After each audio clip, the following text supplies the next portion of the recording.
Tonight on The Unscene, actor-director Ben Affleck, his brother Casey, and the cast of their new movie, Gone, Baby Gone. Also, actor, producer, and director, Papa Carew. And as always, ending on a high note. Hello and welcome to The Unseen, the show that brings you stories of fascinating people living fascinating lives. I'm your host, Kurt Hogan, along with my beautiful co-host for the evening, Miss Trina Fernandez. We're here at the red carpet event for Ben Affleck's directorial debut, his brand new movie. It's called Gone, Baby Gone, and it's happening right here in Boston. Can you feel it? I can feel it. It's exciting. Can you feel the love in the air? It's very exciting. You know, a lot of Boston flavor, a lot of local actors in this movie. We're going to meet them right now. Oh, you know what? I think that's Matt Damon back there now. Fresh off the success of his latest mega hit in the Bourne Identity trilogy, Boston boy Matt Damon makes his way to the premiere of pal Ben Affleck's new movie, Gone, Baby Gone, made right here in Boston. Every frame of this beautifully shot film pays tribute to the grittiest corners of the working-class neighborhoods of Boston. It's filled with twists and turns like the city streets themselves. Based on the novel by Bostonian Dennis Lehane, who penned Mystic River, another gripping Boston story, this one takes us on a journey into the midst of a child abduction case like nothing you've ever seen. Lehane says he's happy how realistic the film looks and sounds. It's a lot of Boston guys were involved in this, and that's why it's going to feel authentic, and that's why it's a good film. It's a solid film. I think he's gonna blow people's heads off with this. You know, people are gonna say, "Oh, wow, that's, you know." He's a really good actor, but I think he was born to direct. He does a great job with this one. You know, I'm begging him for jobs now, so yeah, he did a great job. From the name alone, Gone Baby Gone, you know there's something special about this flick. Then you tie in Boston homeboy Ben Affleck as director, his brother Casey as the star, mega-talented Ed Harris, sexy tough Michelle Moynihan, theater star Amy Ryan, and oh yeah, Academy Award-winning icon Morgan Freeman as a determined police captain. A 4-year-old child is on the street. If we don't catch the abductor by day 1, only about 10% are ever solved. This is day 3. But this film is much more than it seems on the surface, and people aren't always who they claim to be. The performances are perfect. Even the actors can't say enough about each other. One thing I have to say about Amy Ryan is, by the grace of God, we got to have her at the beginning of this film, and she's the character that this movie is centered around. We dropped 4 keys on these bikers. When we was walking back through the motel with all the money, these cops just swooped right in, went right for the bikers, and Amanda was with us, so we just pretended to be like a family. We got in the car, took off. You took Amanda with you? Oh, what am I gonna do, leave her in the car, B? She's such a phenomenal actress, and she really is portrayed this character in such a way that one day you sympathize with her, and other days you just want to do something very terrible to her, and it was really, really important, and I just thought that she did such a phenomenal job in playing this mother in a really in a very fine, balanced way. I just want my daughter back. I swear to God, I won't do no drugs no more. I won't even go out if you straight cross my heart. It's all right. We're gonna find her, Ellie. You have to. You promise. Yeah, I'm gonna try. Helene is one of those women who are probably all too familiar in this country, who grew up with some economic challenges and educational challenges.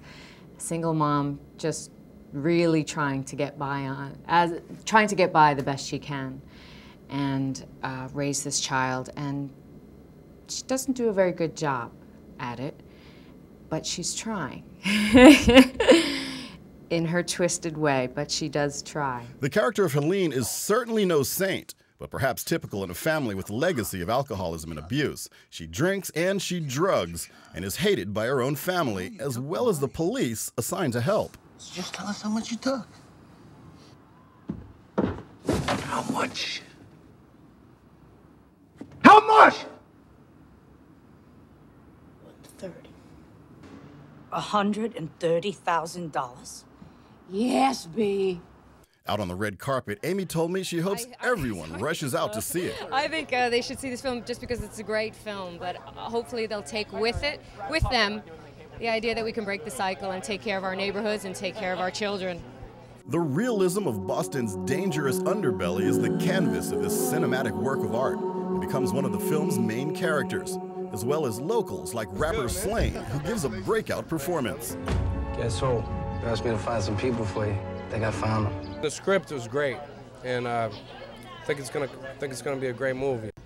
Also in the movie is makeup artist and comedian Carla Antonino, who took full advantage of her big break. I was supposed to be done with my scene. We were there for 5 days shooting, and the next scene I knew was a woman at the bar was supposed to scream. Ed Harris, who's the gunman, was supposed to come in, and she said, "Oh my God, he's got a gun." So instead of just walking off at the end of my scene, I decided to go back towards her because I knew her scene was coming up. So the room's dead silent, and Ben Affleck comes up to me and he puts his hands on my shoulders. He says, "All right, Carla, you managed to keep yourself on camera. I respect that. Good Boston girl, you know?" Because I was supposed to be off. I was like, hey, let me get a little more camera time. Why not, right? So that was pretty cool. Pretty cool in the film is its main character, small-time private investigator played by Casey Affleck, whose character ultimately has to wrestle with the toughest ethical dilemmas while taking direction from another Affleck. So you're saying you didn't do it? Fine. If it turns out you're lying, I'm gonna bribe cops to go after you, and I'm gonna tell everyone I know that you're a CI and a rat. And I know a lot of people. It was like working with your brother. It was great. We had a kind of really easy, we could kind of communicate really well, which kind of helped, you know, and we fought all the time, but I kind of always end up fighting with directors. I don't know why, so maybe I'm difficult, but I think that we, in the end, had a good working relationship, and kind of, I hope, you know, I know he made me better. I hope I kind of made him better, so I think it worked out for both of us. Finally, actress Jennifer Garner shows up, meaning husband Ben must not be far behind. I love being in Boston. We were here while they were shooting the movie, and I loved it. I absolutely loved it. I couldn't wait to get back. What do you think of Ben as a director? You see for yourself. He's an incredible director. Then in front of flashing lights, the man of the hour himself, actor and now director, Ben Affleck. I loved it. Would like to continue directing. Will continue to do what I can and work in this business for, as a director and as an actor. And it's those two are kind of connected to me in that they're part of the same discipline. But directing as a standalone is a wonderful, exciting thing, and I really loved doing it. I really did. But from the set, Morgan Freeman, jokingly not so convinced of Ben's directing talents. He doesn't know what he's doing, has no clue. You know, I think if I wasn't, I mean, everybody has said since I came on, everything has improved immensely. So, and I think it would be a lot better if he would listen, if he would just pay attention to me. In the end, this red carpet experience for folks connected to Gone Baby Gone was a Beantown homecoming. To be back in Boston and with your brother, how was that? Being back here is great. Seeing my brother's great. Matt's inside. I look forward to seeing him. An honest film that will surely have audiences guessing until the very end. There's a sense of impenetrability to Boston, and I think people from here, you meet people from Boston, at least when I do, I never get the sense that I know them all the way through, and that's part of what I wanted to get from this movie. It's part mystery, part drama, and that you never really get a sense that you've got everyone all the way figured out. The Unscene is back. Hey, our next profile really lives up to his name. He is a legend for sure.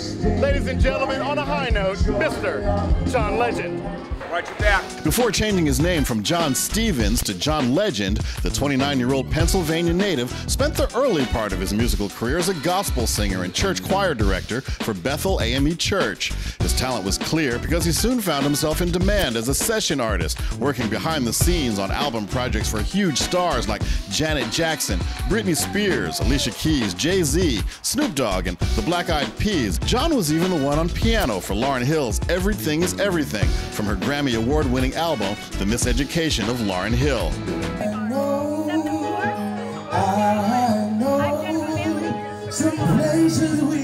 It wasn't long before John hooked up with mega hitmaker Kanye West, who co-wrote and produced tracks on John Legend's first album, Get Lifted, which sold 3 million copies worldwide and won Legend a Grammy in 2006 for Best